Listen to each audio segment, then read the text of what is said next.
오늘은 요한복음 3장 3절로 7절을 통해서 구원받은 자의 삶 하는 제목으로 같이 은혜의 시간 갖고자 합니다. 3주 전에 천국에 대한 설교를 듣고 많이 도전받아가지고 많이 울었다는 사람들이 있더라고요. 그래서 말씀을 증거할 때 오늘 핵심 구원에 대한 말씀, 회개에 대한 말씀, 이 말씀 집중적으로 말씀을 전할 때 진정한 깨달음과 변화와 결단이 있기를 진심으로 축복합니다.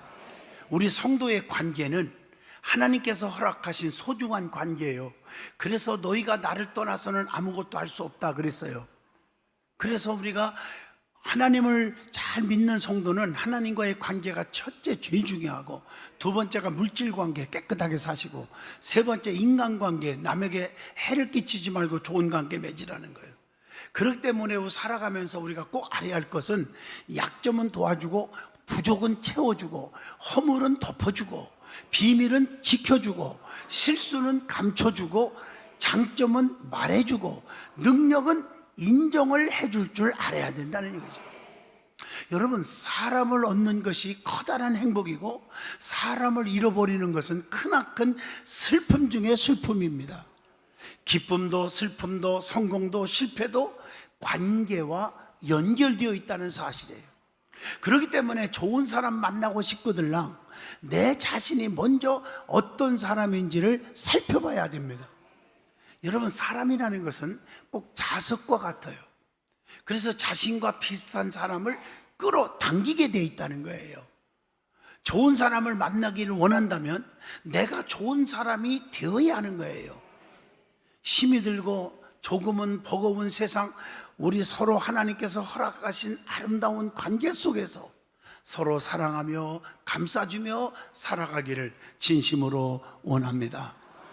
구원받은 자의 삶, 예수 믿는 목적 자체가 영과 육의 구원입니다.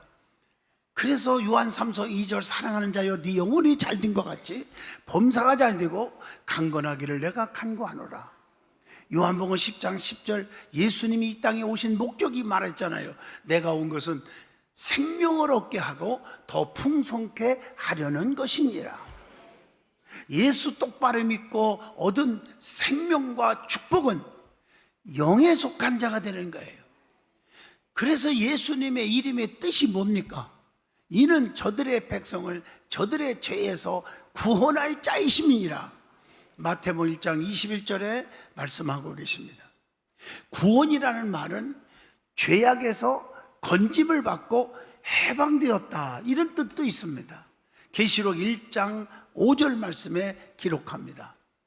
구원이라는 것은 영생을 얻음으로 심판과 사망의 문제가 완전히 해결되었다는 뜻입니다. 요한복음 5장 24절에 보면 예수를 믿는 자는 영생을 얻었고 심판에 이르지 아니하나니 사망에서 생명으로 옮겨졌느니라, 이렇게 말씀하고 계십니다. 구원이라는 것은 믿음으로 받는 거예요. 요한복음 3장 16절 예수를 믿는 자마다 멸망치 않고 영생을 얻게 하려 하심이니라. 그러니까 구원이라는 것은 착한 선행으로 받는 것도 아닙니다. 에베소 2장 8절로 9절. 또 율법의 행위로 받는 것이 아닙니다. 로마서 3장 20절, 갈라디아서 3장 24절에 보면 구원은 마귀들처럼 예수님을 안다고 받는 것이 아닙니다. 야고보서 2장 19절. 구원이라는 것은 성령 충만 받아가지고 내 심령이 거듭나야 하고, 그리고 하나님 뜻대로 사는 자가 되어야 천국 간다고 요한복음 3장 5절, 그 다음에 마태복음 7장 21절에 분명히 말씀하고 계세요. 그러면 하나님 뜻대로 사는 자가 누구냐? 성령 받고 거듭난 자. 성령 받고 거듭난 자가 누구냐? 이렇게 알아보려면 하나님 뜻대로 사는 자. 같은 말이에요. 어떤 사람이 성경을 반대로 해석하려고 하는데 아니에요. 우리가 히브리서와 야고보서가 완전히 적이라고 말하는 사람이 있어. 틀렸어요. 같은 말씀이에요. 야고보서 행함으로 행함. 그리고 히브리서는 믿음, 믿음, 믿음. 자, 똑같은 말이에요. 믿음 있는 자가 봉사도 하고 헌신도 하고 말씀대로 사는 행함이 따르는 거고, 말씀대로 살고 진실하게 사는 사람들은 전부가 믿음이 있는 사람들이에요. 같은 말이에요. 그러면 구원받은 자의 삶이 무엇입니까? 이렇게 질문하면, 첫째, 구원받은 자의 삶은 날마다 하나님 앞에 무릎 꿇고 회개하면서 살아간다는 거예요. 그러면 회개가 뭡니까? 여러분, 회개에 어원적 의미가 있어요. 구약에 나오는 히브리 말과 신약 성경에 나오는 헬란 말이 거의 비슷해요. 구약에는 나함 하는 단어가 있어요. 죄를 슬퍼하고 가슴을 치고 후회하는 마음. 또 슈브 하는 단어가 있어요. 이 말은 돌아오는 마음, 이런 뜻입니다. 그러니까 신약에서 말하는 헬란 말로 메타노니아 하는 말이 있어요. 이것은 돌이키다, 방향을 완전히 전환한다, 이런 뜻이에요. 잘못된 길로 갔으면, 나쁜 길로 갔으면 돌이켜서 다시 유턴해서 돌아온다, 이런 뜻이 있단 말이에요.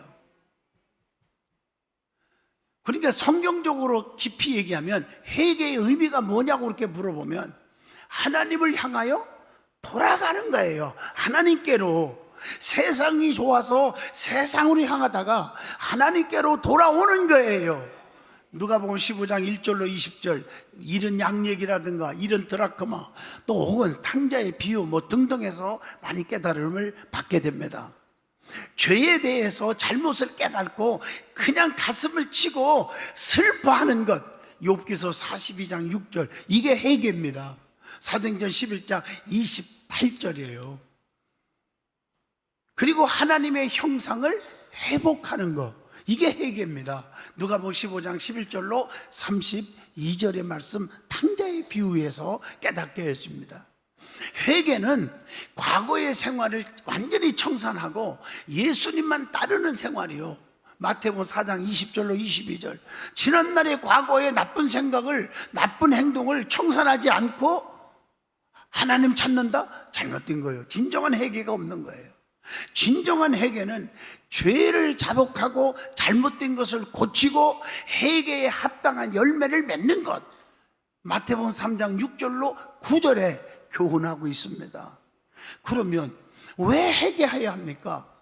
이 질문을 받습니다. 그 이유가 있죠. 죄 사함을 받기 위하여 회개하는 거예요. 사도행전 5장 31절 말씀이에요. 그리고 회개할 때 뭘 받아요? 성령의 충만함을 받기 때문에 회개하는 거예요. 사도행전 2장 38절 보세요. 예수 그리스도 이름으로 세례를 받고 죄 사함을 받으라.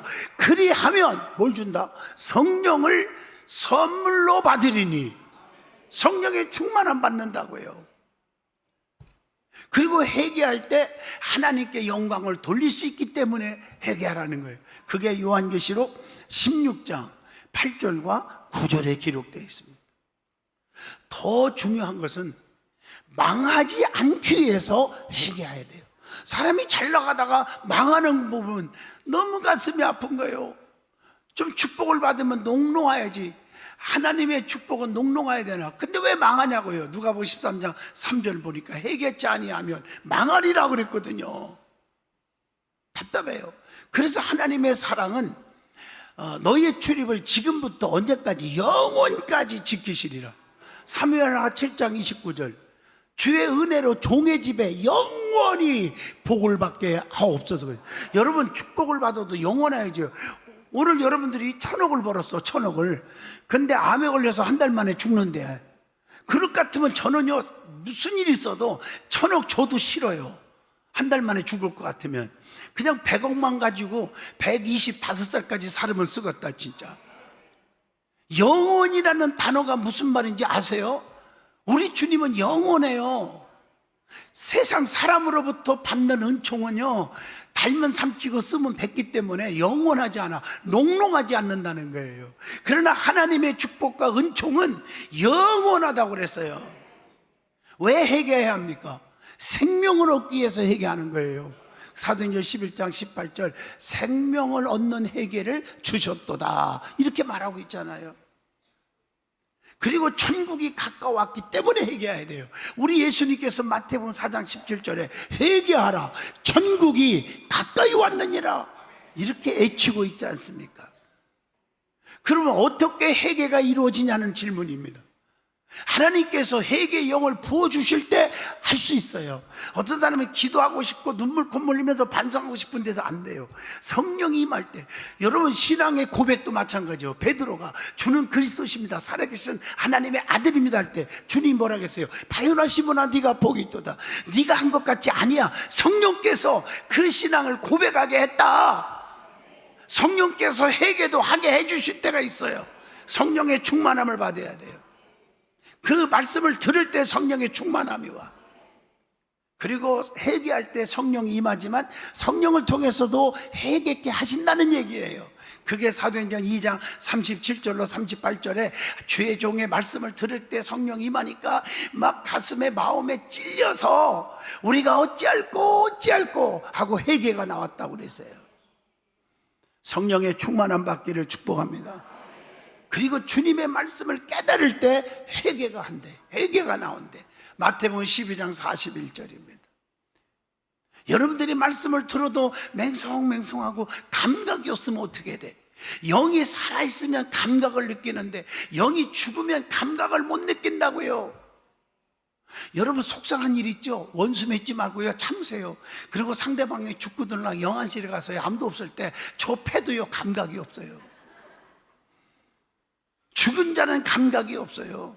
죽은 영혼은 말씀을 들어도 감동이 안 와요. 변화가 안 와요. 그런 실천은 말할 것도 없이 안 하는 거지. 안 돼요. 그리고 간절히 기도할 때 회개가 나온대요. 창세기 32장 24절로 28절 보면 야곱이 약복강변에서 환도뼈가 유골되도록 간절히 기도하는데 음성이 들려와요. 네 이름이 누구냐?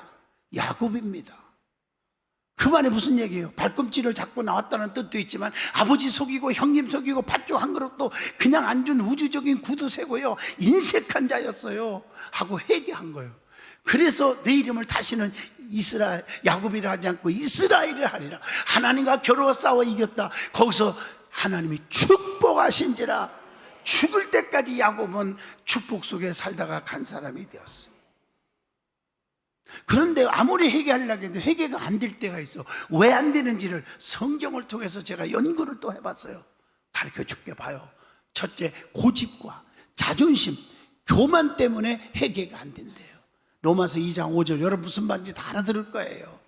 그리고 자꾸 남의 눈치를 보고 자존심 세우고 부끄러워할 때 회개가 안 나온다는 거예요. 사무엘상 13장 11절로 12절. 또 믿음이 없을 때 절대로 회개가 안 나온대요. 불신앙. 마태복음 10장 21절로 22절. 전능하신 하나님을 두려워할 줄 모를 때 회개가 안 나온대. 로마서 1장 21절로 23절입니다. 여러분, 하나님의 능력, 하나님의 심판을 믿지 않으니까, 하나님을 두려워할 줄 모르니까 우리가 회개를 안 하는 거예요. 그 다음에 양심의 화인 맞을 때 여러분 회개가 안 나온대요. 디모데전서 4장 1절로 2절입니다. 그러면 회개를 왜 하라고 합니까? 축복이 온다는 거예요. 무슨 축복? 하나님께서 큰 비전을 주신다고 창세기 13장 14절로 15절에 말합니다. 하나님께서 이 일을 맡겨주신대, 회개하는 자에게. 마태복음 28장 18절로 20절입니다. 능력과 담력을 주셔서 영의 눈이 쫙 뜨게 해주신대요. 이사야 6장 1절로 7절, 이사야의 환상이라든가 제단의 숯불 환상, 여러분 성경에 나오잖아요. 자, 그러면 구원받은 자의 삶은 뭐를 맺을까요? 열매를 맺게 된다 하는 얘기입니다. 성도가 맺어야 할 열매의 종류가 참 많죠. 성령의 열매, 갈라디아서 5장 22, 23절 9가지 성령의 열매가 있잖아요. 두 번째, 선한 열매, 이거 맺어야 돼. 야고보서 3장 17절 말씀, 골로새서 1장 10절에도 나옵니다. 그 다음에 빛의 열매를 맺어요. 에베소 5장 9절, 빛의 열매는 모든 착함과 의로움과 진실함에 있느니라, 이렇게 말하고 있습니다. 그리고 입과 손의 열매를 맺게 된대요. 잠언서 13장 2절에 보니까 31장 31절에도 나와요. 맞아요. 31장 31절에도. 그 다음에 영생의 열매를 맺게 된대요. 요한복음 4장 36절 말씀입니다.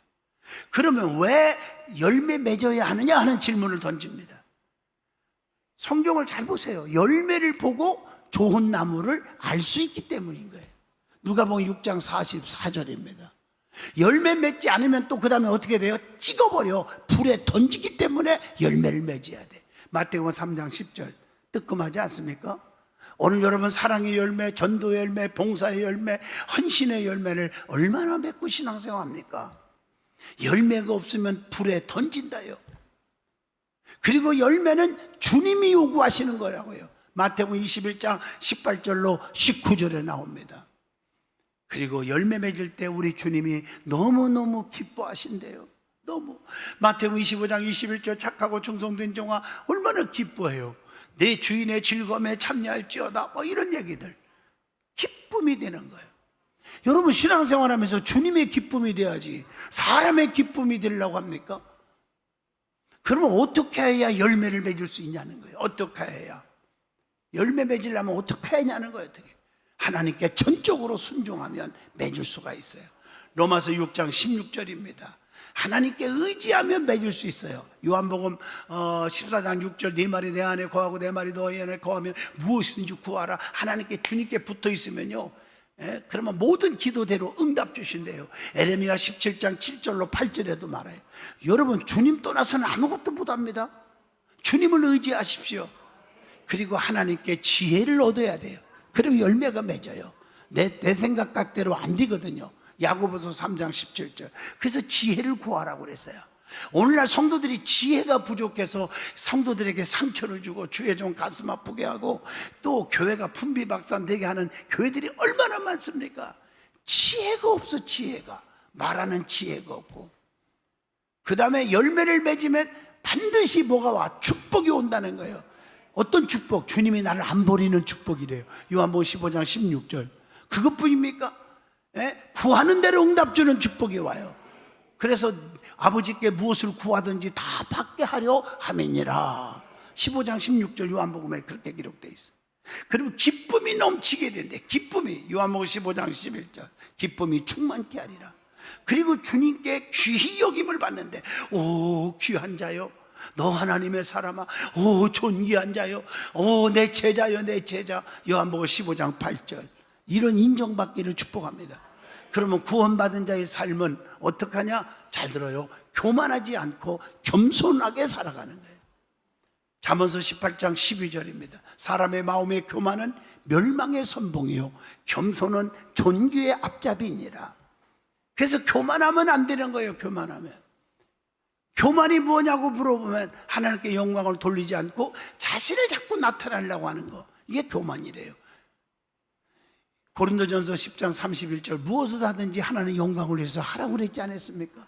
갈라디아서 2장 20절 말씀처럼 교만은 남을 비판합니다. 시기 질투하고 불평 원망으로 가득 찬 삶을 사는 거, 이게 교만이랍니다. 그래서 야고보서 3장 18절에 이렇게 말씀하고 있는 거예요. 교만한 자는 섬김이 없습니다. 여러분 주변을 보세요. 교만한 자는 자기 잘난 것만 하지 섬기지를 않아요. 자기 유익을만 위해서 구하고 살아요. 그래서 요한복음 13장 1절로 10절 예수님의 제자들의 발을 씻는 모습을 본받아야 됩니다. 교만은 남의 충고를 들으려고 하지 않습니다. 예레미야 44장 4절로 5절 여러분 충고를 받아들이면 변화가 오는데 충고를 안 들으려고 그래요. 교만하면 어떻게 됩니까? 이게 또 문제예요. 하나님과 단절된대. 하나님과 끊어버린대. 야고보서 4장 6절 여러분 전기도요 끊어버리면요 세상에 캄캄한 거예요. 전기가 연결이 돼야지. 하나님과 단절하면 하나님의 능력이 없으니까 못 사는 거예요. 그 찬송가는 잘 부르잖아요. 주 없이 살 수 없네.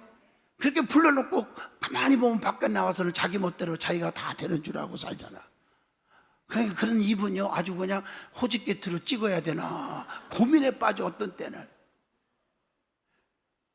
그리고 기도 응답이 없대요. 기도 응답이 시편 66편 18절에 보면 하나님이 듣지 아니하리라. 그리고 스스로 자기를 속아 넘어가고 산대. 갈라디아서 6장 3절 마귀들이 너 잘한다 잘한다 그대로만 해라 좋아하지 마시라고요. 더 중요한 것은 망하게 된대요. 잠언서 18장 12절에 그래서 여러분 교만하지 않기를 축복합니다. 그리고 하나님의 미움도 받는데요, 교만하면요. 잠언서 16장 5절에 보니까. 그래서 겸손해야 됩니다. 겸손할 때 구원받은 자의 모습이 나타나는 것입니다. 겸손은 하나님 앞에서 다른 사람을, 다른 타인을 어떻게 해요? 자기 자신을 낮추고 하나님을 높이고 이웃을 높이는 게 겸손이에요.